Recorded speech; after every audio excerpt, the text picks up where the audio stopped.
For us working inside the prison system, the symptoms of unresolved trauma and incarceration goes hand in hand.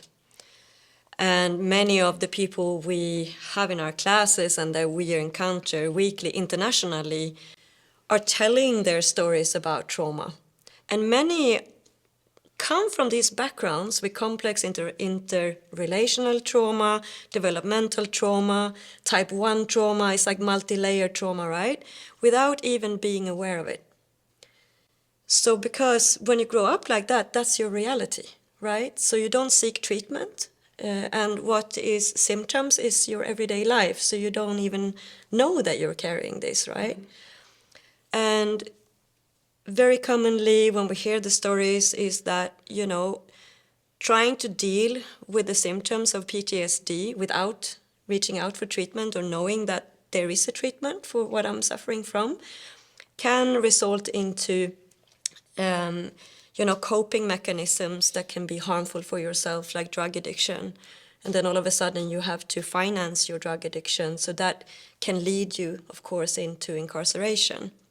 And then you end up inside a prison, which is, ripe for re-stimulating trauma. And you don't get treatment for your PTSD there either. So it's kind of an ongoing trauma being incarcerated. So we really feel that this goes hand in hand. And being aware of this fact, we also know then that many of the people we encounter actually are getting released back into society without getting the proper treatment. So at the end of the day, who do we want to re-enter society again? And we also know that our populations that we work with goes hand in hand with the war veteran populations, because we see so many war veterans in our programs, not only in the US, but even in Sweden, in France, in India, in everywhere. So yeah, I think a recent study showed that about 8% of inmates in the United States were veterans. That's a pretty big number. Mm-hmm. And we have to go back to what led them to be incarcerated. And it could be war drama or combat-related drama. It could be post-traumatic stress. It could be childhood drama, sexual drama, violence related to post-traumatic. And all of this sort of trauma can also lead to addiction. And, what's happening before them to lead them into the incarcerated place. And then, like you said, being incarcerated is just another... It can be another trauma, yeah, definitely.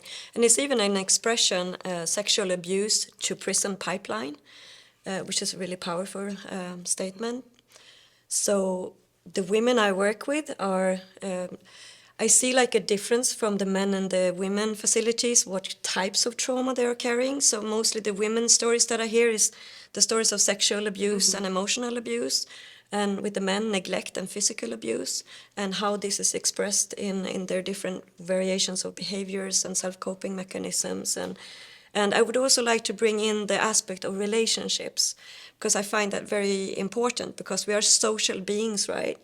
And what can lead us to incarceration is also when you're coming from attachment trauma and relational trauma in your background, in your family systems. So maybe you had violence in your home, and naturally we're gonna seek a new kind of meaning making, and where you can be seen and heard and respected and loved. And that can be in a gang, right? So that can further lead you into criminal behaviors, because that gang, because then you have a new family system, but that family system is also violent, connected with violence and maybe drug trading and everything. And especially in Sweden right now, we have a huge problem with this. Youth from trauma-exposed areas are trying to find their new family in a way, and then they get exposed to extra, being threatened. Their families are being threatened if they leave the gangs. And I think this is international. We see this here in the US as well. And I'm not sure how it is with the war veteran population. If there are organizations, like your organization is beautiful because it gives you a social meaning, like a network, where you can connect, and that's how I feel with the prison yoga project as well. We can provide like a familiar feeling, and that social interaction can be there inside the prisons, and also provide a sense of community and new meaning making in relationships. It's right? giving them community again, and Yeah. also a place where they can not only find community, but a place of safety. We go right back to that place of safety and helping them rehabilitate while they're incarcerated. Yeah. And it's really important, I find as well, like coming from a place of trauma, not being aware of that it was trauma that I actually held. So we also have some small psychoeducation in our programs, where we can talk about that post-traumatic stress disorder. I feel like I freeze when I hear that label, because actually it should be post-traumatic stress reaction, right? Or stress response, because it's your body's way of taking care of yourself. And it can lead, of course, to impulsivity, because if you're going to survive, you need to be impulsive, you need to be fast. But impulsivity can also be, if you're taking drugs and being impulsive, it can make you pull the trigger before you think about the consequence. Right? So having that awareness of what am I carrying, and how can I work with the body, and how can I empower myself with this knowledge about post-traumatic stress that's not been given by the prison system, by the way. Actually, the prisons internationally are the worst equipped mental health institutions in the world. So there is absolutely no support, but voluntary organizations can go inside with a trauma-informed approach and bring awareness and empowerment through these kind of bringing the awareness to what happens to you biologically and behaviorally and emotionally, can give an understanding also and an agency to move forward.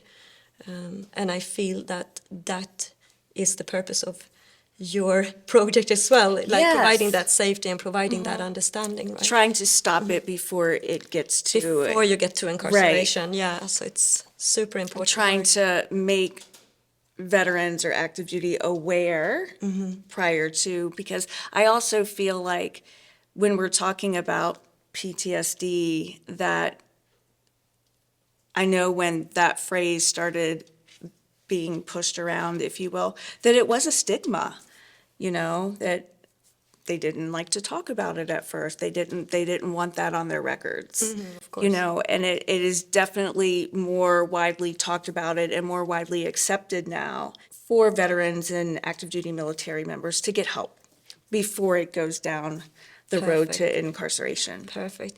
And I think if we can bring about trauma-informed societies because many of the people we meet in our programs as well, the common comment is, why didn't I receive these practices when I was already 5 years old?